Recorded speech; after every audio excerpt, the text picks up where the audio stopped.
من الشیطان الرجیم بسم اللہ الرحمن الرحیم قل ان كانت لكم الدار الآخرة عند اللہ خالصة من دون الناس فتمنوا الموت ان کنتم صادقین۔ دیکھو یہودی جو تھے وہ یہودی یہ دعویٰ کیا کرتے تھے کہ آخرت کی جو تمام نعمتیں ہیں وہ ہمیں ہی حاصل ہیں، آخرت کی جو نعمتیں ہیں وہ ہمیں ہی حاصل ہے، جنت میں ہم ہی جائیں گے۔ سمجھ آ رہی تم لوگ کو؟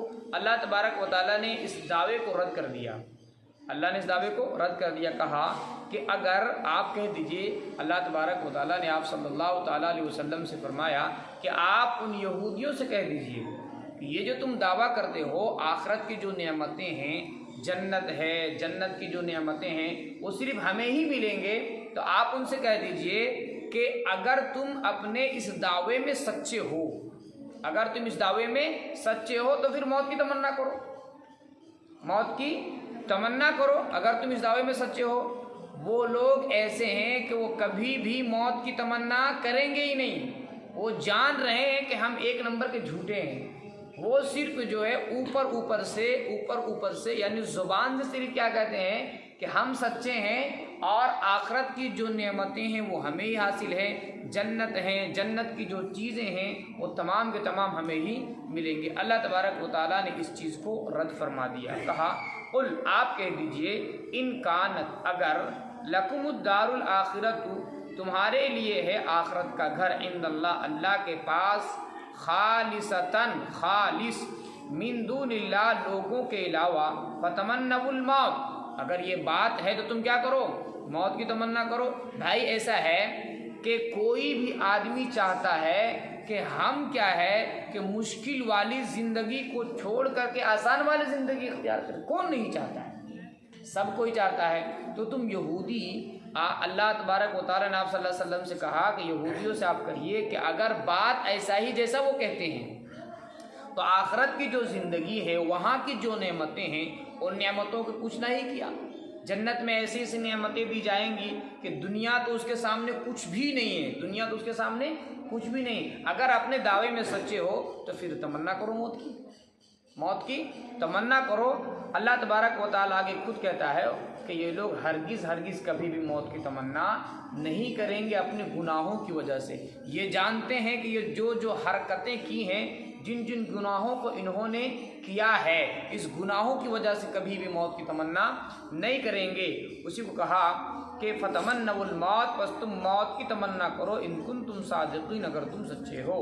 ولن یتمنوا، اور وہ لوگ ہرگز اس کی تمنا نہ کریں گے ابداً کبھی بھی، بما قدمت ایدیہم، اس گناہوں کی وجہ سے جو ان کے ہاتھوں نے آگے بھیجا۔ واللہ علیم بالظالمین، اللہ کہتا ہے اللہ تو ظالموں کو خوب جاننے والا ہے۔ وَلَا تَجِدَنَّهُمْ أَحْرَصَ النَّاسِ عَلَىٰ حَيَاةٍ، آگے اللہ نے کہا موت کی تمنا تو چھوڑ دیجئے، موت کی تمنا تو چھوڑ دیجئے، دنیا کی جو زندگی ہے، دنیا کی زندگی ہے، اس دنیاوی زندگی کو یہ جو یہودی ہیں جو اپنے آپ کو دعویٰ کرتے ہیں آخرت کی نعمتیں ہمیں ہی ملیں گے، جنت ہمیں ملے گی، جنت کے جو ہے عیش و عشرت کی جو چیزیں ہیں نا وہ تمام کے تمام ہمیں ملیں گی، لوگوں کو نہیں ملیں گی۔ تو اللہ کہتا ہے کہ ان کی حالت تو یہ ہے کہ یہ دنیاوی زندگی پر لوگوں سے زیادہ حریص ہیں، لوگوں سے زیادہ لالچی ہیں، زیادہ جینے کی یہ تمنا کرتے ہیں، یہاں تک کہ جو اس زمانے میں مشرکین تھے، ٹھیک ہے نا، جو بت پرست تھے، ان سے بھی زیادہ تمنا یہ لوگ کرتے ہیں دنیاوی زندگی پر، یہ چاہتے ہیں کہ ان کی عمریں اور بڑھا دی جائیں۔ تو اگر صحیح معنوں میں یہ اپنے دعوے میں سچے ہوتے آخرت کی نعمتیں ہمیں ہی ملیں گے، تو ظاہر سی بات ہے کہ یہ لوگ اس دنیاوی زندگی سے اتنا محبت نہیں کرتے۔ آج دیکھو آج کا زمانہ کیا ہے، کوئی بھی انسان ہو مرنا نہیں چاہتا، کوئی بھی انسان ہو مرنا نہیں چاہتا۔ وجہ کیا ہے کہ ایمان نہیں ہے، آخرت پہ یقین نہیں ہے۔ اگر دل میں مضبوط ایمان ہو، آخرت پہ یقین ہو، پھر ایسا انسان کبھی موت سے ڈرے گا نہیں، موت سے ڈرے گا نہیں، بلکہ وہ موت سے تو خوش ہوگا کہ ہماری موت آ رہی ہے۔ اب جب ہماری موت آ جائے گی تو یہ جو الجھن والی زندگی ہے، یہ جو مصیبت والی پریشانیوں والی زندگی ہے، اس زندگی کو چھوڑ کر کے ہمیں بہترین زندگی ملے گی۔ سمجھ آ رہے تم لوگ کو؟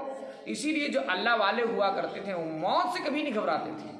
آج جو مجاہدین جو ہوتے تھے صحابہ کرام رضوان اللہ تعالیٰ علیہم اجمعین، کبھی بھی کسی کے بارے میں یہ ثابت کوئی نہیں مائع کلال کر سکتا کہ انہوں نے کبھی موت سے گھبرایا ہو، کیونکہ ان کو یقین تھا یہ زندگی کیا ہے، یہ تو محض ایک کھیل کود کی زندگی ہے، اس زندگی کی کوئی حقیقت نہیں۔ آخرت کی جو زندگی ہے، جو ہمیشہ ہمیش کی زندگی، وہ زندگی ہے۔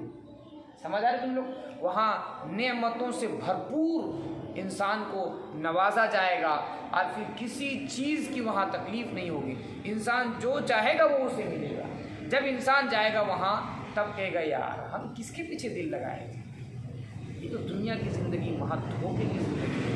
سمجھ آ رہے تم لوگ؟ تو اللہ نے کہا کہ اگر یہ جو دعوے کرتے اس دعوے پہ سچے ہوتے تو یہ کیا کرتے؟ اس زندگی سے پیار کرتے، مرنے کی تمنا کرتے۔ سمجھ آ رہے نہیں سمجھے؟ لیکن یہ مرنے کی تمنا نہیں کرتے بلکہ جینے کی تمنا کرتے ہیں، اور اس دنیاوی زندگی پر زیادہ حریص ہیں۔ اسے پتہ چلا یہ لوگ اپنے دعوے میں ایک نمبر کے کیا ہیں؟ جھوٹے ہیں۔ کون؟ یہودی۔ وَلَا تَجِدَنَّهُمْ، اور یقیناً آپ ان کو پائیں گے، احرص الناس، ٹھیک ہے، لوگوں میں زیادہ حریص، لالچی، علی حیات، دنیاوی زندگی پر۔ وَمِنَ الَّذِينَ أَشْرَكُوا، ارکاف ان لوگوں سے زیادہ جو شرک کیے، یعنی مشرکین سے بھی زیادہ یہ زندگی پر حریص ہیں۔ آری بات سمجھ؟ جینے کی تمنا کرتے ہیں۔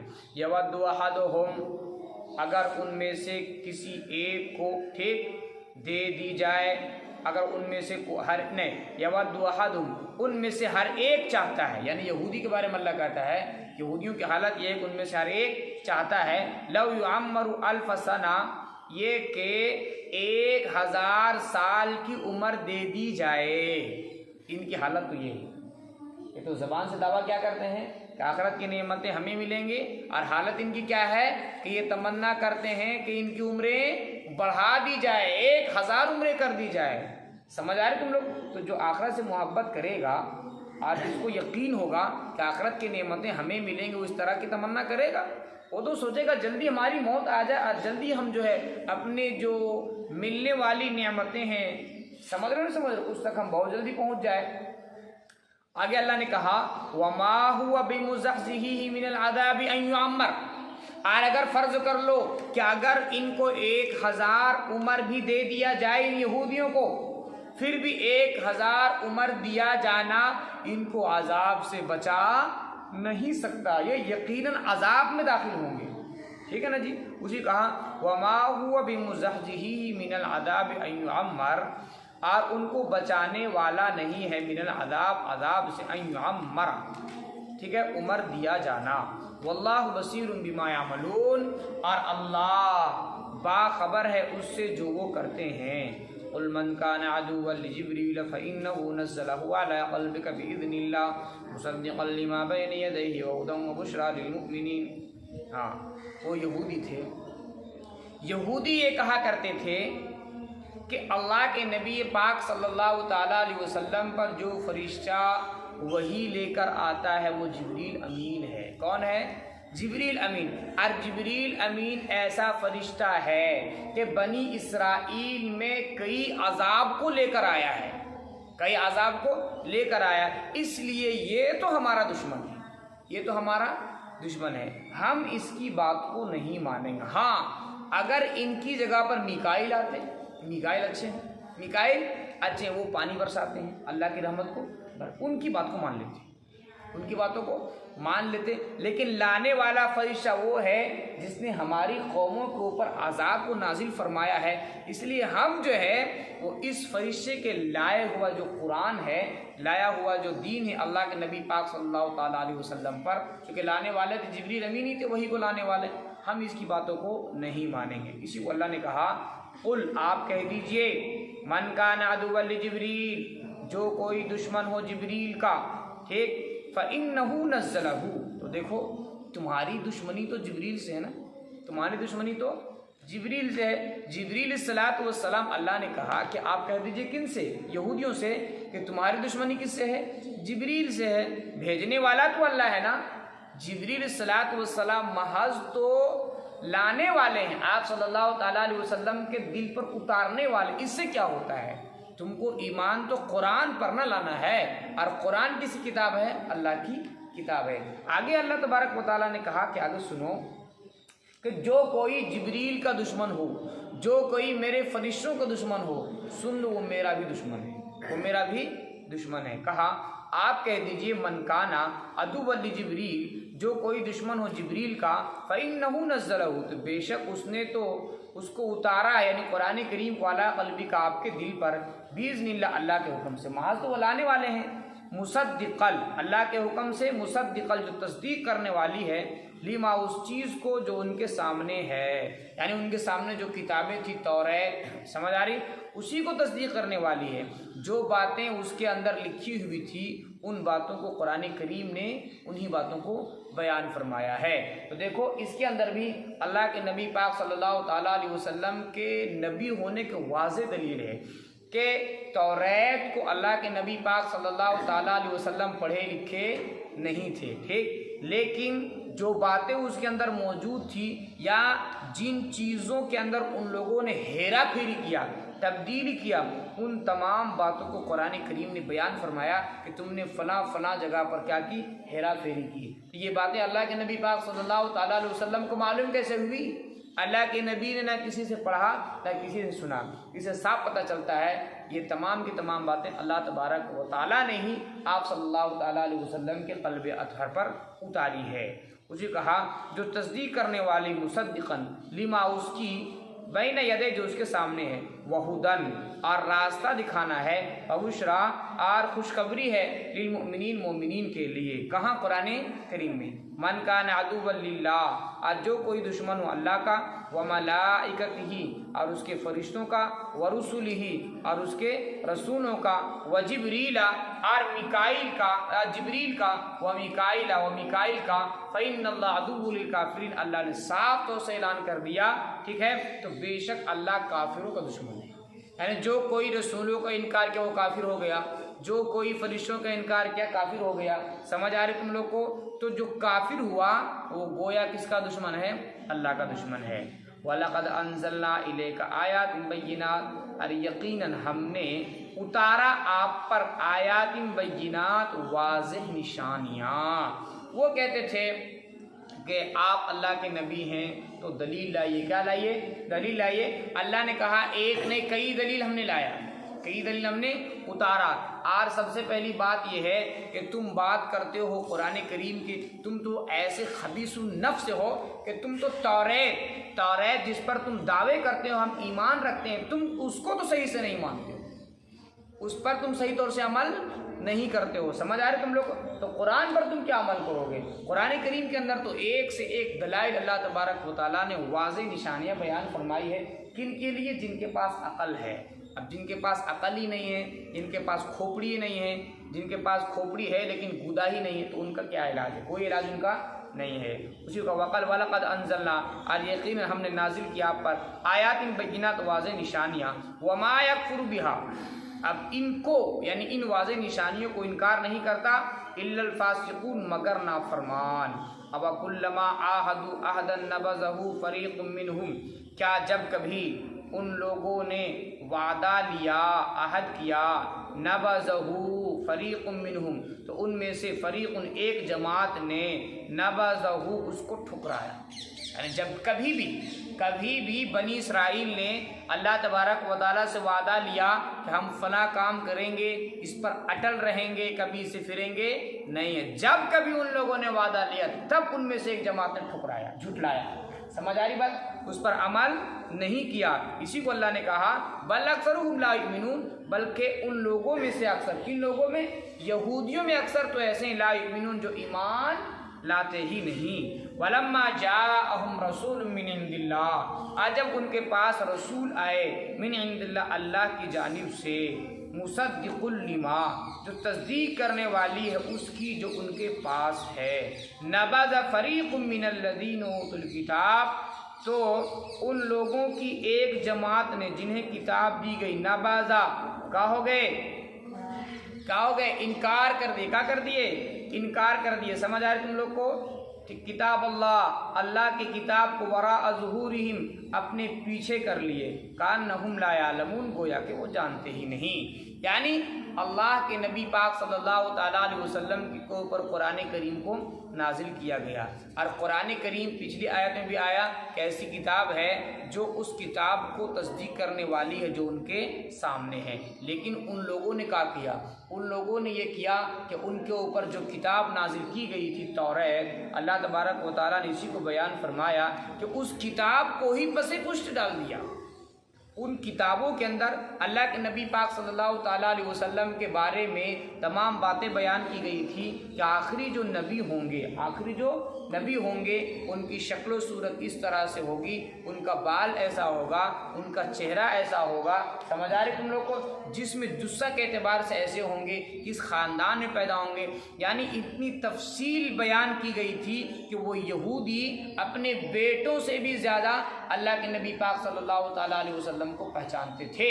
اپنے بیٹوں میں شک تو ہو سکتا ہے کہ پتہ نہیں بیوی یہ کیا ہوگی، میرا بیٹا ہے کہ نہیں ہے، یہ غلط کسی اور سے کروائی ہوگی، کیا گارنٹی ہے، لیکن اللہ کے نبی پاک صلی اللہ تعالیٰ علیہ وسلم کے بارے میں کوئی شک و شبہ نہیں تھا۔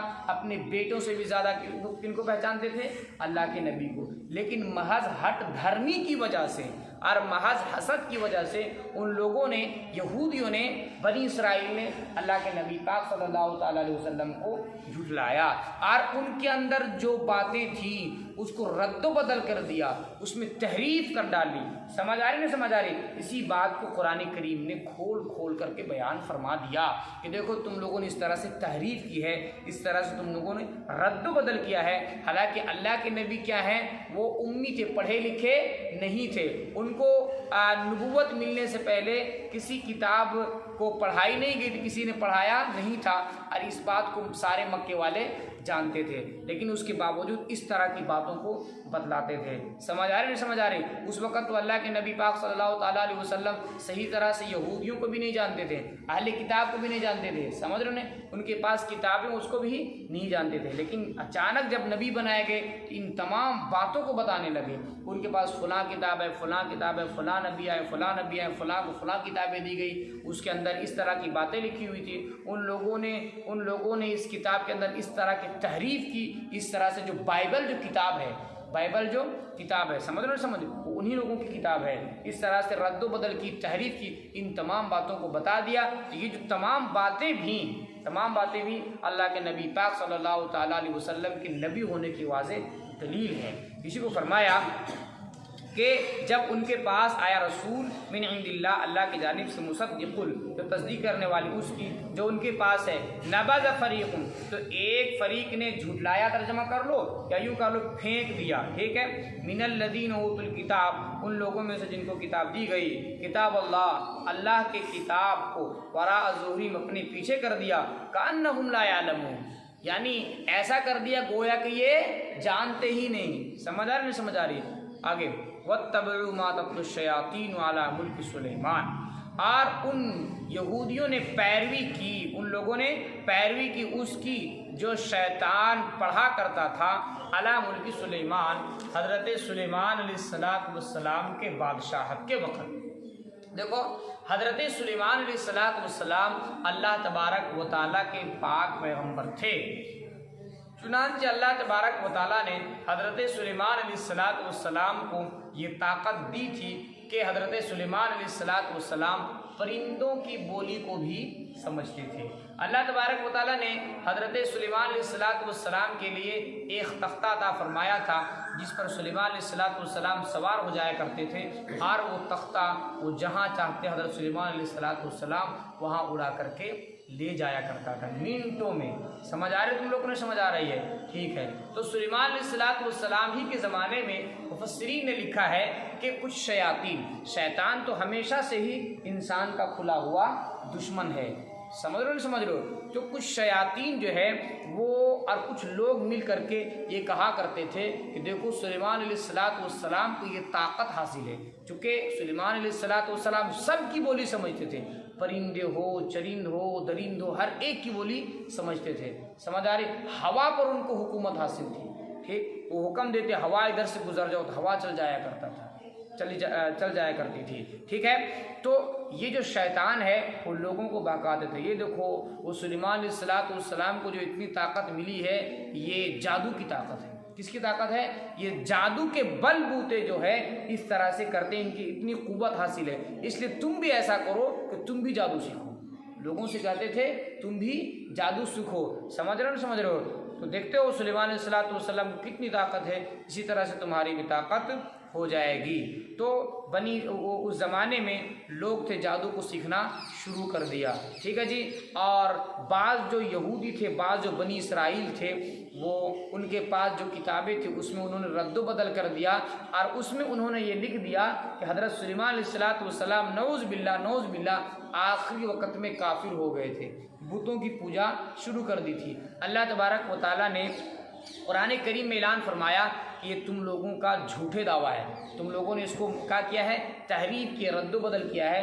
سلیمان علیہ السلام اور جو بھی اللہ کے نبی ہوتے ہیں کبھی وہ مرتد نہیں ہوا کرتے۔ اسی کو کہا وَاتَّبِعُوا مَا تَتْلُو الشَّيَاطِينُ، اور تم لوگوں نے پیروی کی اس چیز کی جو شیطان پڑھا کرتا تھا علی ملک سلیمان علیہ السلام کے بادشاہت کے وقت۔ وما کفر سلیمان، اور سلیمان علیہ السلام نے کفر نہیں کیا، ٹھیک، ولیکن الشیاطین، لیکن شیاطین نے کفر و کفر کیا، یعلمون الناس السحر، وہ لوگوں کو سکھاتا تھا جادو۔ کون؟ شیطان لوگوں کو جادو سکھاتا تھا اور کہتا تھا کہ سلیمان علیہ السلام بھی جادوگر ہیں، لیکن حضرت سلیمان علیہ السلام جادوگر نہیں، بلکہ ان کے پاس جو بھی طاقت تھی وہ اللہ تبارک و تعالیٰ کی جانب سے دی گئی تھی، اور بعض چیزیں معجزہ تھی جو تمام انبیاء کرام کو دی جاتی ہیں۔ اسی کو شیطان نے الٹا پلٹا بنا کر کے لوگوں کے سامنے پیش کیا، ٹھیک، اور وہ بنی اسرائیل جو تھے وہ بعد میں اس طرح کی باتیں کہا کرتے تھے کہ سلیمان علیہ السلام بعد میں کافر ہو گئے تھے، بتوں کی پرستش شروع کر دی تھی۔ بائبل میں یہ بات آج بھی موجود ہے، یہ بات آج بھی لکھی ہوئی ہے۔ فرمایا وما انزل علی الملکین بابل ہاروت، اور جو نازل کیا گیا دو فرشتوں پر شہر بابل میں، ہاروت اور جن کا نام تھا ہاروت اور ماروت۔ دیکھو کیا ہوا، ایک شہر تھا، ٹھیک ہے، جن کا یہودیوں کا، بنی اسرائیل کا، جس شہر کا نام تھا شہر بابل۔ کیا نام تھا؟ شہر بابل۔ اس شہر کے اندر جادو کا بڑا زور تھا، جادو کا بڑا زور تھا، لوگ جادو سیکھا کرتے تھے، سمجھ رہے ہو؟ اور جادو سیکھنے کے بعد جو آدمی جتنا زیادہ جادو میں ماہر ہوا کرتا تھا، لوگ ان کو پیر سمجھا کرتے تھے، ان کی اقتداء کرتے تھے، ان کی عزت کرتے تھے، ٹھیک ہے نا جی۔ تو اللہ تبارک و تعالیٰ نے اسی زمانے میں دو فرشتوں کو بھیجا، ایک فرشتے کا نام تھا ہاروت اور ایک فرشتے کا نام تھا ماروت۔ سمجھ آ رہی تم لوگ کو؟ کیوں بھیجا گیا تھا؟ اس لیے بھیجا گیا تھا کہ شہر بابل میں چونکہ جادو کا بڑا چرچا تھا، اس لیے لوگ جو ہے شہر بابل میں وہ معجزہ ہوتا ہے جو اللہ کے نبیوں کو ملا کرتا ہے، اس معجزہ اور جادو کے درمیان کوئی فرق نہیں سمجھتے تھے۔ لوگ یہ سمجھتے تھے کہ جادو اور معجزہ دونوں ایک ہی چیز ہے، اس لیے اللہ تبارک و تعالیٰ نے ہاروت اور ماروت فرشتہ کو بھیجا کہ جا کر لوگوں کو بتائے، لوگوں کو سکھائے کہ دیکھو معجزہ اور جادو ایک چیز نہیں ہے، دونوں الگ الگ ہے۔ سمجھ آ رہی تم لوگ کو؟ تو وہ جو فرشتے دونوں شہر بابل میں آئے تو لوگوں کو سکھانا شروع کیا اور بتایا دیکھو جادو کیا ہوتا ہے اور معجزہ کیا ہوتا ہے۔ تو جب جادو کو سکھایا کون؟ ہاروت اور ماروت نے کر کے دکھائے گا، تبھی نا لوگوں کو پتہ چلے گا کہ آخر جادو کی حقیقت کیا ہے۔ سمجھ رہے؟ ارے کسی بھی چیز کی حقیقت کو جاننا چاہو گے تو ظاہر سی بات ہے اس چیز کو سیکھنا پڑے گا نا۔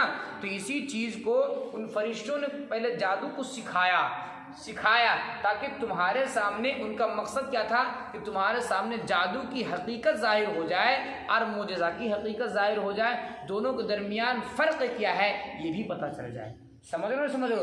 اس نیت سے انہوں نے، اور پھر یہ جو فرشتے تھے ہاروت اور ماروت لوگوں کو سکھاتے تھے جادو، تو یہ کہہ دیا کرتے تھے دیکھو تم اور ہم ایک جو ہے اللہ تبارک و تعالیٰ کی جانب سے ہم کیا ہے آزمائش میں ڈالے گئے ہیں، ہمارے اوپر آزمائش ہے کہ یہ جو ہم تم کو سکھا رہے ہیں جادو، اس کو تم سیکھ کر کے معجزہ اور جادو کے درمیان فرق کرتے ہو یا پھر تم ان چیزوں کو سیکھ کر کے اس کا تم غلط استعمال کرتے ہو؟ کرتے کیا ہو؟ ایک آزمائش میں ڈالے گئے ہو. سمجھ رہے ہو نہیں سمجھ رہے ہو؟ سیکھنے کے بعد کیا تھا؟ سکھایا کیوں جا رہا تھا؟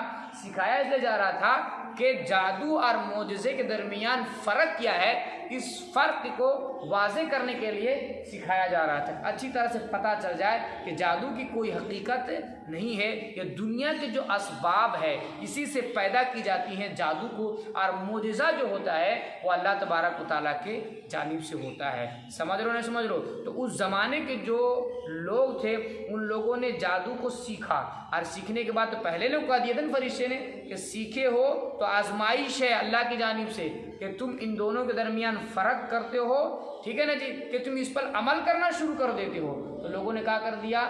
فرق کرنے کے بجائے عمل کرنا شروع کر دیا، اور وہ بھی گھٹیا عمل شروع کر دیا. کیا کر دیا کہ جادو کو سیکھ کر کے میاں اور بیوی کے درمیان تفریق، یعنی جو تفرقہ کہتے ہیں، لڑائی جھگڑا کرتے ہیں، اس کو ڈالنا جادو کے ذریعہ سے ان کو شروع کر دیا. حالانکہ ان کو سکھایا کس لیے گیا تھا؟ سکھایا اس لیے گیا تھا تاکہ ان دونوں کے درمیان فرق واضح ہو جائے کہ معجزہ کیا ہے اور جادو کیا ہے. لیکن ان لوگوں نے کیا کر دیا؟ اس پر عمل کرنا شروع کر دیا اور جادو چلانا ہی شروع کر دیا. لوگوں پر یہ لوگ بھی جادو مارنے لگے. سمجھ آ رہے تم لوگوں نے؟ سمجھ آ رہی ہے؟ اسی کو کہا وما انزلا، جو نازل کیا گیا دو فرشتوں پر، ٹھیک، جن کا نام تھا شہر بابل میں جن کا نام تھا ہاروت اور ماروت. وما یعلمان، اور وہ دونوں فرشتے نہیں سکھاتے من احد کسی کو، حتی یقولا، یہاں تک کہ کہہ دیتے، انما نحن، بلا شبہ ہم لوگ، فتنۃ، آزمائش میں ہیں، فلا تکفر، پس کفر مت کرنا. سب کرنا، کیا کرنا؟ کفر مت کرنا. فیتعلمون، پس وہ لوگ سیکھ لیے اس چیز کو، جادو کو، ٹھیک ہے نا، منہما، ان دونوں فرشتوں سے، ما یفرقون، ایسا جادو جس کے ذریعہ سے بین المرئی، شوہر، و زوجہ، اور اس کے بیوی کے درمیان جدائی ڈالی جاتی ہے، تفریق کی جاتی. ما یفرقون کا ترجمہ. وما ہم بضارین، آگے اللہ نے یہ بھی کہا دیا، دیکھو اس کے ذریعہ، اور وہ لوگ بضارین، بھی اس کے ذریعہ سے کسی کو، من احد، کسی کو، بضارین، نقصان نہیں پہنچا سکتے، الا باذن اللہ، مگر اللہ کے حکم سے. یعنی یہ جو جادو ہے یا جو بھی ٹوٹکا ہے، ان تمام چیزوں کے ذریعہ سے وہ کسی کو نقصان نہیں پہنچا سکتے لیکن اللہ کے حکم سے. تو چونکہ کیا ہے، دنیا دار السبب ہے. اللہ تبارک و تعالیٰ نے اس دنیا کے اندر جو ہے ایک چیز کو دوسرے پر معلق کر دیا ہے. دوائی کھاؤ گے تو ٹھیک ہو جاؤ گے، حالانکہ ٹھیک کرنے والے ذات کس کی ہے؟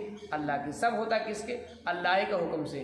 یہ بھی ہو سکتا تھا بغیر دوائی کھائے اللہ ٹھیک کر دے، لیکن اللہ تبارک و تعالیٰ نے دنیا کو ایسا نہیں بنایا، بلکہ دنیا کو سبب کا گھر بنایا. سبب اختیار کرو گے تو مسبب پایا جائے گا، آٹومیٹک وہ چیز ہو جائے گا. سمجھ آ رہی تم لوگوں نے؟ سمجھ آ رہی ہے؟ ٹھیک ہے. دوا کھاؤ گے تو آٹومیٹک ٹھیک ہو جاؤ گے، جادو چلاؤ گے تو جادو لگ جائے گا، چونکہ سبب کا گھر اللہ تبارک و تعالیٰ نے دنیا کو بنایا ہے. اسی کو اللہ نے کہا کہ ہوتا سب کچھ کس کے جانب سے؟ اللہ ہی کے جانب سے. وَيَتَعَلَّمُونَ، اور وہ لوگ سیکھ لیے، ما یضرہم، اس چیز کو جو ان کو نقصان دے، ولا ینفعہم، ٹھیک ہے، اور ان کو نفع نہ دے. سمجھ نا، ایسی چیزوں کو سیکھا. کن سے سیکھا؟ ہاروت اور ماروت فرشتہ سے. حالانکہ سکھایا کس لیے جا رہا تھا؟ تاکہ وہ کیا، معجزہ اور جادو کے درمیان فرق واضح ہو جائے. لیکن ان لوگوں نے کہا کیا کہ اس مقصد کے لیے نہیں سیکھا. حالانکہ ان کو کہہ بھی دیا جا رہا تھا کہ دیکھو تم آزمائش میں ڈالے گئے ہو، ہے نا، تم کرتے کیا ہو؟ اللہ تم کو آزمانا چاہتا ہے، ٹھیک، کہ تم لوگ فرق اس کے اندر کرتے ہو اور سمجھ کر کے اللہ پر ایمان لاتے ہو، یا پھر تم کیا کرتے، اس پر عمل کرنا شروع کر دیتے ہو. لیکن ان لوگوں نے کہا کہ عمل کرنا شروع کر دیا، لوگوں پر جادو چلانے شروع کر دی. اور کیسے جادو چلائی؟ بنی اسرائیل جو بڑی بدبخت قوم تھی، کیسے جادو شروع کی کہ میاں اور بیوی کے درمیان تفریق ڈالنے لگے جادو کے ذریعے سے. اللہ نے اسے کہا وَلَقَدْ عَلِمُوا، اور یقیناً انہوں نے جان لیا، لِمَنِ اشْتَرَاهُ، اس چیز کو جس کو انہوں نے خریدا، جس کو انہوں نے اختیار کیا، مَا لَهُ، ان کا نہیں ہے، فی الآخرہ، آخرت میں، من خلاق، کوئی حصہ، وَلَبِئْسَ مَا شَرَوْا بِهِ، اور یقیناً بری ہے وہ بات جس کے بدلے انہوں نے اپنے آپ کو بیچا۔ لو کانوا یعلمون، کاش کہ وہ لوگ جان لیتے۔ ولو انہم آمنوا واتقوا، اور اگر وہ لوگ ایمان لاتے، واتقوا اور ڈرتے، ٹھیک، لمثوبۃ من عند اللہ، تو یقیناً بدلہ ہوتا من عند اللہ، اللہ کے جانب سے بہتر۔ لو کانوا یعلمون، اگر وہ لوگ جان لیتے۔ یا ایھا الذین آمنوا لا تقولوا راعنا وقولوا انظرنا واسمعوا، اے ایمان والو مت کہو تم لوگ، ٹھیک، راعنا، اور کہو انظرنا۔ دیکھو راعنا، راعنا یہ عبرانی زبان کا لفظ ہے، سمجھ آ رہے تم لوگ کو؟ تو یہودی جو تھے ان کا جو اپنا زبان تھا وہ عبرانی زبان تھا، ٹھیک۔ تو رائنا میں جو عبرانی زبان میں ہوتا ہے، رائنا کے مطلب بد دعا کے ہوتے ہیں۔ کیا ہوتے ہیں؟ بد دعا کے ہوتے ہیں، ٹھیک۔ اور عربی زبان کے اندر اس کا مطلب ہوتا ہے کہ یا رسول اللہ، آپ جو ہے ہمارے مصلحت پر رعایت کیجیے، ہماری مصلحت پر رعایت کیجیے، یا یوں کہہ لو کہ ہم پر خیر خواہی کیجیے، یعنی اس کا معنی اچھا ہوتا ہے عربی کے اندر، اور عبرانی زبان میں اس کا معنی بد دعا کے ہوتے ہیں۔ تو یہودی جو تھے وہ اللہ کے نبی پاک صلی اللہ تعالیٰ علیہ وسلم کے دشمن تھے، ٹھیک۔ تو وہ لوگ آتے تھے اور اللہ کے نبی پاک صلی اللہ تعالیٰ علیہ وسلم سے کہا کرتے تھے راعنا، راعنا، اور مطلب کیا ہوتا تھا ان کا؟ اللہ کے نبی پاک صلی اللہ تعالیٰ علیہ وسلم کا بد دعا دینا۔ سمجھ آ رہی تم لوگ کو؟ کس زبان میں؟ عبرانی زبان میں۔ سمجھ رہو نہیں سمجھ رہو؟ لیکن صحابہ کیا سمجھتے تھے؟ صحابہ یہ سمجھتے تھے کہ ہم لوگ اللہ کے نبی سے کیا کہہ رہے ہیں، یا رسول اللہ آپ ہم پر کیا کہیے، خیر خواہی کیجیے۔ سمجھ رہے؟ صحابہ اچھا مطلب لیتے تھے لیکن وہ لوگ برا مطلب لیتے تھے، ٹھیک۔ اور جب صحابہ بھی کہنے لگے راعنا راعنا تو وہ لوگ خوش ہونے لگے، وہ لوگ خوش ہونے لگے۔ ایک دوسری روایت میں ہے کہ راعنا جو ہے وہ عبرانی زبان کا لفظ ہے، اس کے معنی ہے چرواہے کے۔ کیا معنی ہے؟ چرواہے کے۔ اور عربی زبان میں اس کا کیا معنی ہے؟ آپ ہم پر خیر خواہی کیجیے، ٹھیک۔ تو صحابہ تو اس نیت سے کہتے تھے آپ ہم پر خیر خواہی کیجیے، چونکہ عربی میں اس کا یہی معنی ہے۔ اور یہودی کس نیت سے؟ چرواہے کہا کرتے تھے، نعوذ باللہ، اللہ کے نبی پاک صلی اللہ تعالیٰ علیہ وسلم کو۔ سمجھ رہے تم لوگ؟ نہیں سمجھ رہے ہو؟ اور پھر جب صحابہ بھی کہنا شروع کر دیے تو وہ لوگ اپنے آپ میں ہنسی کرتے تھے، مذاق کرتے تھے، دیکھو دیکھو وہ لوگ بھی کہہ رہا ہے چرواہے، وہ لوگ بھی کیا کرے، چرواہے۔ حالانکہ صحابہ کا یہ مقصد کبھی بھی نہیں ہوتا تھا، بلکہ ان کا مقصد کیا ہوتا تھا کہ آپ ہم پر کیا کیجیے، خیر خواہی کیجیے۔ سمجھ رہے؟ اس لیے اللہ تبارک و تعالیٰ نے کہا کہ ایسا لفظ استعمال مت کرو، ایسا لفظ استعمال مت کرو جو مشتبہ ہو اور جس سے دوسروں لوگوں کا فائدہ اٹھانے کا موقع ملے۔ دیکھو، یا ایمان والو، یا ایھا الذین، اے ایمان والو، لا تقولوا مت کہو راعنا، اور کہو انظرنا، ٹھیک، واسمعوا، اور سنو، وللکافرین، کافرین کے لیے دردناک عذاب ہے۔